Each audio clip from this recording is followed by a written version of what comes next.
कहानी की शुरुआत 5000 साल पहले दिखाते हुए होती है, जहाँ पे हम एक जालिम राजा को हुकूमत करते हुए देखते हैं। एक वो भी वक्त था जब ये शहर आजाद हुआ करता था, लेकिन अब इस जालिम राजा ने यहाँ के लोगों को अपना गुलाम बना लिया है। ये राजा यहाँ के सभी लोगों से जमीन की खुदवाई करवा रहा होता है। असल में इसको एक ऐसे मटेरियल की तलाश थी, एक ऐसी चीज की तलाश थी जो इसको जादुई ताकतें दे सकती थी, और इस वजह से ये पहले से ज्यादा ताकतवर हो जाता और इस शहर पे नहीं बल्कि पूरी दुनिया में ही हुकूमत कर सकता था। बेसिकली इस मटेरियल का नाम एटर्नियम है, जिसकी मदद से ये एक ऐसा ताज बना लेगा जिससे ये अपने अंदर सुपर हीरो वाली पावर्स को हासिल कर सकता है। यहाँ पे मामूल के मुताबिक मजदूर खुदाई कर रहे होते हैं और उसी दौरान एक मजदूर को वो एटर्नियम पत्थर मिल जाता है, जिसको वो जालिम राजा हासिल कर लेता है और बहुत जल्द ही अपना वो ताज भी बना लेता है, जिसको पहनने से उसे बहुत सी ताकतें मिलने वाली हैं। इसी बीच में हम एक छोटे लड़के को भी देखते हैं जो कि उस जालिम राजा के खिलाफ खड़ा हो जाता है। वो गाँव वालों को समझाता है कि हमें इस जुल्म से बचना चाहिए, हमें उसके आगे नहीं झुकना चाहिए। लेकिन जब जालिम राजा को पता चलता है कि ये तो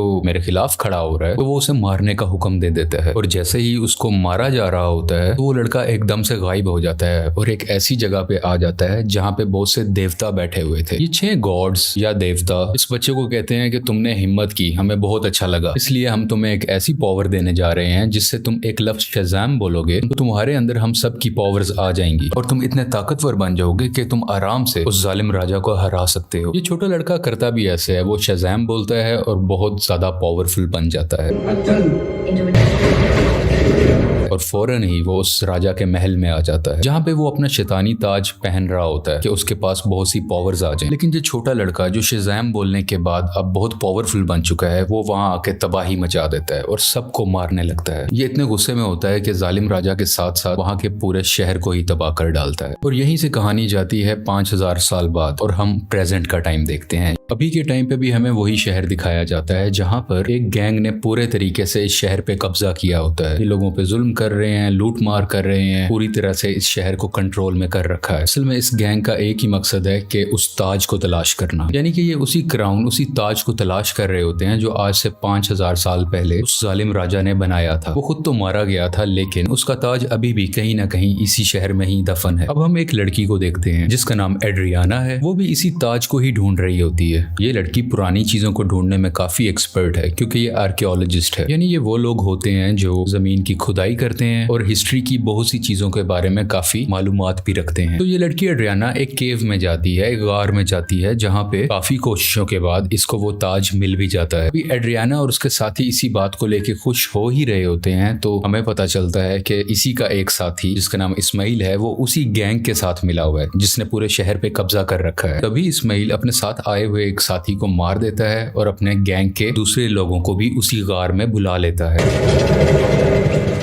अब लोग इसकी तरफ गन पॉइंट करते हैं और उसे कहते हैं कि एड्रियाना, हमें तुम वो ताज दे दो। तभी ये लड़की नीचे देखती है और वहां पे कुछ वर्ड्स लिखे होते हैं। जब ये उसे पढ़ती है तो इसके मुंह से निकल जाता है शज़ाम। ये लफ्ज बोलते ही वहां पे ब्लैक एडम आ जाता है और वहां पे आए हुए सब गुंडों को मारने लगता है। इतना मारता है कि वहां पे कोई भी नहीं बच पाता। जबकि रही बात इस्माइल की, जो गुंडों के साथ मिला हुआ था, वो वहां पे मरने का नाटक करता है, इसलिए उसकी जान यहाँ पे बच जाती है। क्योंकि एड्रियाना ने ब्लैक एडम को जिंदा किया होता है, दोबारा से जगाया होता है, तो वो उसको कुछ भी नहीं कहता। अभी ब्लैक एडम वहीं पर होता है कि गैंग के कुछ और लोग आ जाते हैं और उस पर एक स्पेशल वेपन से अटैक करते हैं। ये वेपन उसी एटर्नियम मटेरियल से बना होता है जिसकी मदद से वो ताज भी बना था। और जैसे ही ये मिसाइल ब्लैक एडम को लगता है तो उसे वाकई दर्द महसूस होती है। ब्लैक एडम उस मारने वाले गुंडे की तो जान ले लेता है, लेकिन उस रॉकेट या उस छोटे से मिसाइल के लगने की वजह से खुद भी बेहोश हो जाता है। तो हमें यहाँ पे ये पता चलता है कि एटर्नियम ऐसा मटेरियल है जो ब्लैक एडम की कमजोरी है और इसी मटेरियल से ब्लैक एडम को मारा भी जा सकता है। तो ये देखते हुए एड्रियाना काफी परेशान हो जाती है और वो ब्लैक एडम को अपने घर ले जाती है। जैसे ही ब्लैक एडम को होश आता है तो वो यहाँ पे एड्रियाना के बेटे से मिलता है। ये बच्चा ब्लैक एडम को कहता है कि आप 5000 साल से उस गार के अंदर बंद थे, अब क्योंकि हमारा शहर गुलामी बसर कर रहा है, वो गैंग हमें जीने नहीं दे रहा, तो आप हमारे लिए एक मसीहा बन के आए हो, आप ही हमारे शहर को उस गैंग से बचाओगे। ब्लैक एडम को यहाँ पे कोई फर्क नहीं पड़ता। वो कहता है कि आज से 5000 साल पहले ये मेरा शहर हुआ करता था, अब यहाँ पे सब कुछ बदल चुका है, तो इस शहर को बचाने के लिए मैं रिस्पॉन्सिबल नहीं हूँ, मुझे इस शहर और यहाँ के लोगों से कोई मतलब नहीं है। और ये बात कहते ही वो घर से बाहर आ जाता है और शहर में फिरने लगता है और शहर को देखने लगता है। इसके बाद हम एक फीमेल लीडर को देखते हैं जिसका काम इस दुनिया में आने वाले सुपर हीरो और सुपर विलन्स को रोकना होता है। दुनिया में ऐसे हालात रखने होते हैं जिसकी वजह से आम लोगों को कोई मुश्किल ना आए और हमारी जमीन को भी कोई खतरा ना हो। वो यहाँ पे एक सुपर हीरो हॉकमैन से बात कर रही होती हैं। कहती हैं कि ब्लैक एडम अब वापस आ चुका है और उसे अगर रोका ना गया वो पहले की तरह इस बार भी बहुत ज्यादा तबाही मचा सकता है, और वो अगर पागल हो गया, वो गुस्से में आ गया, तो उसको रोकना लगभग नामुमकिन है। हॉकमैन इस चीज के लिए राजी हो जाते हैं और अपनी टीम इकट्ठी करते हैं जिसमें और भी बहुत से सुपर हीरोज शामिल होते हैं और सब मिलकर ब्लैक एडम को पकड़ने के लिए निकल जाते हैं। दूसरी तरफ उस गैंग के कुछ लोग एड्रियाना के घर पहुंच जाते हैं क्योंकि उन्हें पता था वो ताज अभी भी उसी के पास है, तो वो ताज लेने ही गए थे। और जैसे ही वो लोग एड्रियाना की फैमिली पे हमला करने वाले होते हैं तो ब्लैक एडम्स वहां पे उनको बचाता है और उस गैंग के लोगों को एक बार फिर से मार डालता है।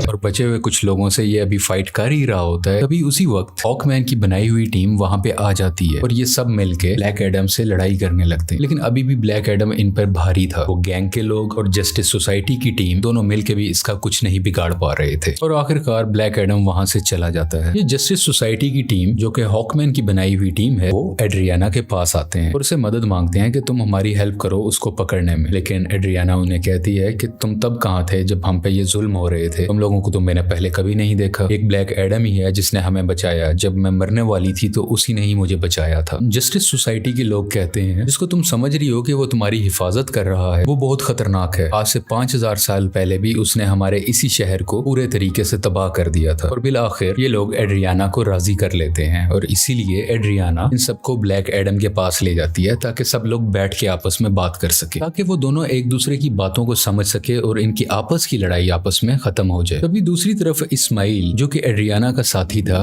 वो उसके घर में एंटर हो जाता है ताकि वो ताज वहां से ढूंढ सके और उसका इस्तेमाल अपने लिए कर सके। लेकिन जब उसे वो ताज नहीं मिलता तो वो गुस्से में एड्रियाना के बेटे को उठा के अपने साथ ही ले जाता है। यहाँ काफी चालाकी से इसका बेटा अपनी मदर यानी एड्रियाना को फोन कर देता है और सब कुछ बता देता है कि मुझे किडनैप कर लिया गया है, मुझे इस्माइल ने ही किडनैप किया है। ये सुन के ये काफी परेशान हो जाती है, इसलिए ये जस्टिस सोसाइटी और ब्लैक एडम से हेल्प मांगती है, मेरे बेटे को वापस लाने में मेरी मदद करो। और ये दोनों राजी भी हो जाते हैं और मिलकर उसके बेटे को ढूंढने लगते हैं। यहीं पर हॉकमैन उस गैंग के 2 आदमियों को पकड़ लेता है और मार के पूछने पे उसे पता चलता है कि इस्माइल कहाँ पे है।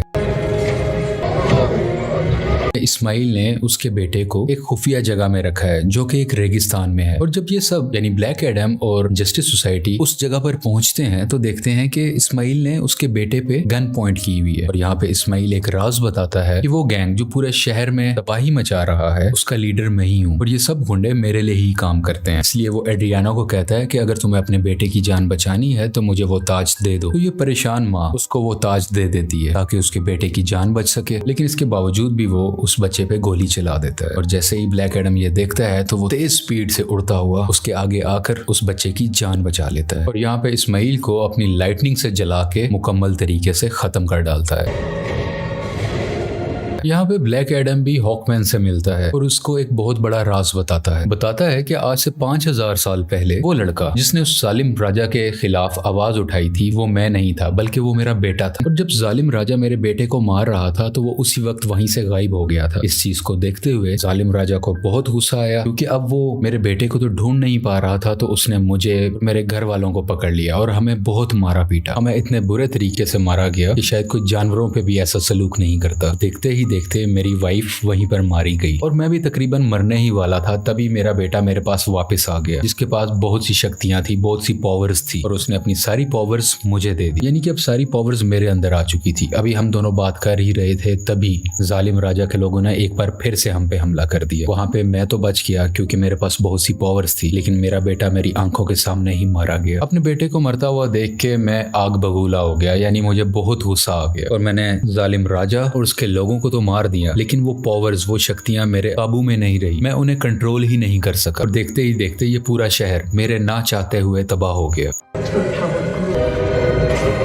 मेरा ऐसा करने की वजह से उन देवताओं ने, जिन्होंने मेरे बेटे को शक्ति दी और वो शक्ति अब मेरे पास है, वो बहुत नाराज हो चुके थे कि मैंने अपनी पावर का मिसयूज किया है, मैंने अपनी पावर को कंट्रोल में नहीं रखा। इसीलिए उन्होंने मुझे उस केव में बंद कर रखा और मैं कई हजार साल तक उस केव, उस गार के अंदर बंद रहा। जब एड्रियाना ने आके नाम लिया तो मैं एक बार दोबारा से जिंदा हो गया। यहाँ पे ब्लैक एडम को अभी भी बहुत अफसोस होता है कि उसकी वजह से पहले भी बहुत ज्यादा तबाही मची और अब भी बहुत ज्यादा तबाही मची है, बहुत से लोग मारे गए। ये वो हॉकमैन को कहता है कि मैं सरेंडर करना चाहता हूँ, मैं अपनी पावर्स को खत्म करके तुम लोगों के हवाले करना चाहता हूँ ताकि मेरी वजह से किसी को कोई नुकसान ना पहुंचे। इसके बाद ब्लैक एडम शज़ैम का वर्ड बोलता है, जिससे वो वापस से अपनी एक नॉर्मल फॉर्म में आ जाता है, यानी वो एक नॉर्मल इंसान बन जाता है जिसके पास इस वक्त सुपर पावर्स नहीं है। और जब तक ये दोबारा शज़ैम नहीं बोलेगा तब तक ये वापस से ब्लैक एडम नहीं बन सकता। इसलिए ये इनसे रिक्वेस्ट भी करता है, तुम मेरे साथ कुछ ऐसा करो कि मैं दोबारा से ये वर्ड बोल ही ना सकूं। आखिरकार ब्लैक एडम को पानी के अंदर डाल दिया जाता है और उसके मुंह में एक ऐसी डिवाइस लगा दी जाती है जिस वजह से ये बोल ही ना पाए। ये एक छोटी सी जेल होती है जिसमें ब्लैक एडम को बंद कर दिया जाता है। दूसरी तरफ हमें इस्माइल को दिखाया जाता है जो कि मर चुका था और अब वो हेल के अंदर आ गया है। इस्माइल को एक बात शुरू से पता थी कि अगर वो उस ताज की ताकत को हासिल करना चाहता है तो उसका तरीका ये है कि उसको वो ताज अपने हाथ में पकड़ना होगा और उसी वक्त कोई ना कोई उसको मारे ताकि वो मर के हेल में आ जाए, यानी कि जहन्नुम में आ जाए और वो हेल के डीमन से यहाँ पे मिल सके जिनसे वो पावर हासिल कर सके। ये सारी बातें इस्माइल शुरू से ही जानता था, इसीलिए उसने ब्लैक एडम को उकसाया कि मैं जैसे ही एड्रियाना के बेटे को मारूंगा ब्लैक एडम आके उसे बचाएगा और मुझे मार डालेगा और उसी वक्त ताज भी उसके हाथ में ही था। ये सब बातें ये शुरू से जानता था और सब कुछ इसके प्लान के मुताबिक ही हो रहा था। यहाँ हेल के डीमंस इस्माइल से मिलते हैं और उसको अपनी पावर्स दे देते। पहले जैसा इंसान नहीं था, ये सबाक बन चुका होता है। ये इन पावर्स के साथ इस दुनिया में आ जाता है और हर तरफ तबाही मचाने लगता है। जैसे ही जस्टिस सोसाइटी को इसके बारे में पता चलता है तो वो इसके मुकाबले के लिए इसके सामने आते हैं। यहाँ पे काफी देर लड़ाई चलती रहती है, लेकिन सबाक क्योंकि बहुत ज्यादा पावरफुल था, ये सब मिल के भी उसको नहीं रोक पा रहे थे।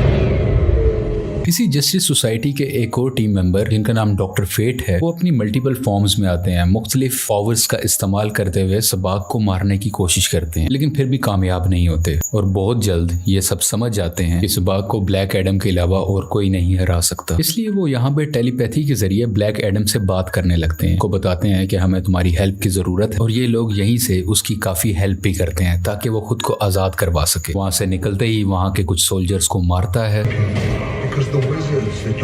पानी से बाहर आता है और बाहर आते ही सीधा शज़ैम बोलता है, जिसकी वजह से उसको ब्लैक एडम्स की पावर मिल जाती है और बगैर वक्त ज़ाया किए सबाक के पास जाने लगता है। दूसरी तरफ जस्टिस सोसाइटी के लोग अभी भी सबाक से लड़ रहे होते हैं और इसी दौरान उनका एक साथी डॉक्टर फेट वहीं पर अपनी जान से हाथ धो बैठते हैं, यानी कि मारे जाते हैं। हॉकमैन भी काफी ज्यादा सबाक से लड़ रहे होते हैं, लेकिन इनकी कोशिशें कुछ ज्यादा कामयाब नहीं होती। लेकिन अच्छा तो तब होता है कि उसी वक्त वहां पे ब्लैक एडम भी आ जाता है और अब ब्लैक एडम और सबाक की काफी लड़ाई होती है। ये फाइट काफी टक्कर की थी, लेकिन वक्त के साथ ऐसा लग रहा था कि सिर्फ ब्लैक एडम ही है जो सबाक को हरा सकता है। और कुछ ही देर के बाद ब्लैक एडम सबाक के सर को पकड़ के उसके दो हिस्से कर डालता है और उसको मुकम्मल तरीके से फाड़ कर आखिरकार सबाक की जान ले लेता है। इसी वजह से सबाक की मौत हो जाती है और सब कुछ सुकून में आ जाता है, सब कुछ ठीक होने लगता है। शहर के लोग ब्लैक एडम को अपना मसीहा मानने लगते हैं। वो सब इस बात को मान लेते हैं कि ब्लैक एडम ने हमें और हमारे शहर को बचाया है। इसके बाद हम उसी लेडी को देखते हैं जिसने जस्टिस सोसाइटी की टीम को बनाया होता है ताकि वो ब्लैक एडम को रोक सके। वो यहाँ पे ब्लैक एडम को कहती है कि ठीक है, तुम्हें जो करना है वो करो, लेकिन तुम अपने इस शहर से ना निकलना। तुम इस शहर के लोगों के मसीहा बनो, उनका ख्याल रखो, गार्डियन बनो, मुझे उसे परवाह नहीं है, लेकिन अपने इस शहर से तुमने नहीं निकलना, क्योंकि अगर तुम इस शहर से बाहर आए तो तुम्हारे लिए अच्छा नहीं होगा। यहाँ पे ब्लैक एडम बैठा उसको देखता है और कहता है कि मुझ पे कोई हुक्म नहीं चला सकता और उसका जब भी कुछ भी करने को दिल करेगा वो अपनी ही मर्जी करेगा। लेकिन तभी वो लेडी बोलती है, हाँ शायद तुम ठीक कह रहे हो, तुम्हें इस दुनिया में रहने वाला तो शायद कोई नहीं रोक सकता, लेकिन मैं किसी ऐसे को जानती हूँ जो हमारी दुनिया से नहीं है। और ब्लैक एडम को गुस्सा आता है और वो स्क्रीन को ही तोड़ देता है जिससे वो लेडी बात कर रही थी। स्क्रीन के टूटने से हर तरफ धुआं ही धुआं होने लगता है और तभी उस धुएं से बाहर आता है सुपरमैन और वो ब्लैक एडम को कहता है कि हमें शायद बैठ के बात करनी चाहिए। और यहाँ पे सुपरमैन के ये कहते ही इस मूवी की कहानी यहीं पे खत्म हो जाती है।